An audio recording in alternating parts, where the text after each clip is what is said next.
Today, we're diving deep into a really pivotal and honestly pretty tragic moment in India's freedom struggle, the Surat Split of 1907.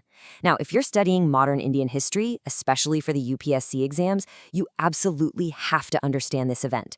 It's the key to unlocking the deep fractures and dynamics of the early nationalist movement. So here's how we're going to break it down.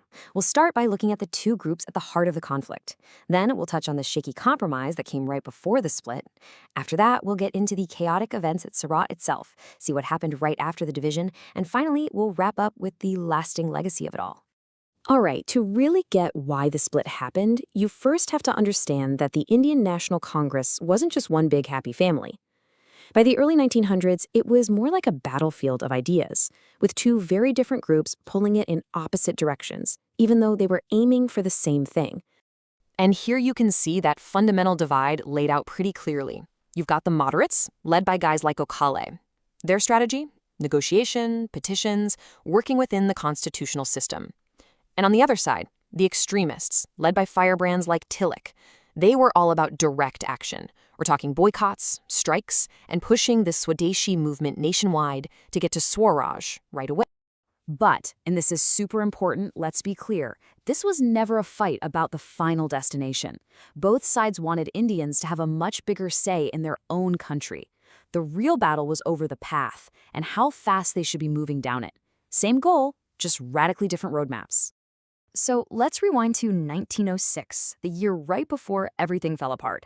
This is where we see Congress trying to paper over these massive cracks, at least for a little while, during its session in Calcutta.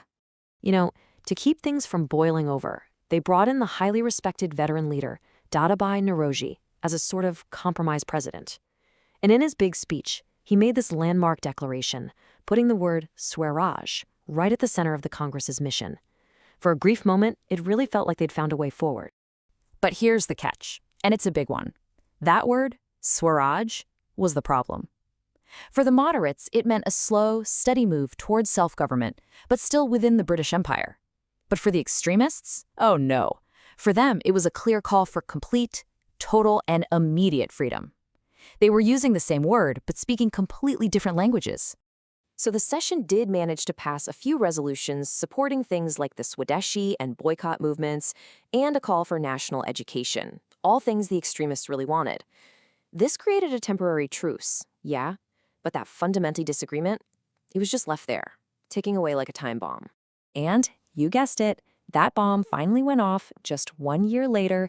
This takes us right to the climax of the story, the infamous session at Surat, where that division became a permanent open wound in the movement. Now, for your exam prep, this chain of events is absolutely critical. The tension started building early on when the moderates cleverly moved the session from Nagpur, which was Tilak's home turf, to Surat. Then came the fight over who would be president. The extremists wanted Lala Lajpat Rai, the moderates put up Dr. Rashbi-Ari Ghosh. When Ghosh was elected, the whole thing just erupted into total chaos and the session had to be suspended. And this wasn't just a heated argument that got out of hand. This was a formal breakup. The moderates regrouped, held their own meeting, and officially kicked the extremists out.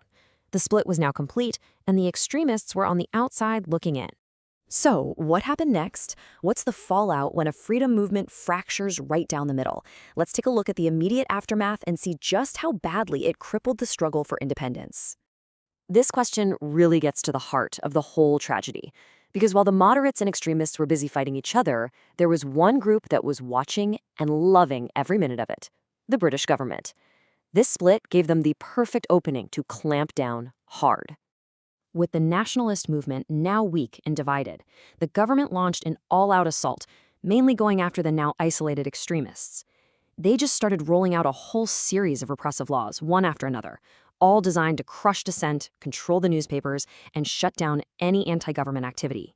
And the main target of this crackdown was, of course, Bal Gangadhar Tilak himself. He was arrested for sedition and shipped off to a harsh prison in Mandalay, Burma, for 6 long years. Think about that. In one move, they basically decapitated the extremist movement, taking its most powerful leader off the board for a very long time. The result? A total lose-lose situation. Without its leaders, the extremist movement just fizzled out. And meanwhile, the moderates, who are now in charge of Congress, didn't have that connection to the masses or that fiery energy the extremist brought. So the entire nationalist movement just stalled. It entered a period of stagnation. So, after all that turmoil, what's the big takeaway? Let's quickly summarize the key lessons that the Surat Split hammered home for the Indian freedom struggle. Okay, for your analysis, this is what you really need to grasp. The split was a brutal but vital lesson. It showed just how deep the internal conflicts were, for sure. But more importantly, it proved that a divided house cannot possibly stand against a powerful colonial ruler. It underscored in the most painful way possible that unity wasn't a choice, it was an absolute necessity. And that leaves us with this final thought-provoking question. The Surat Split is just this harsh reminder that sometimes the biggest obstacle to freedom isn't the enemy outside, but the inability of people to stand together. It would take almost a decade and the arrival of a new generation of leaders like Gandhi for that lesson to finally sink in and for the movement to come back together stronger than ever.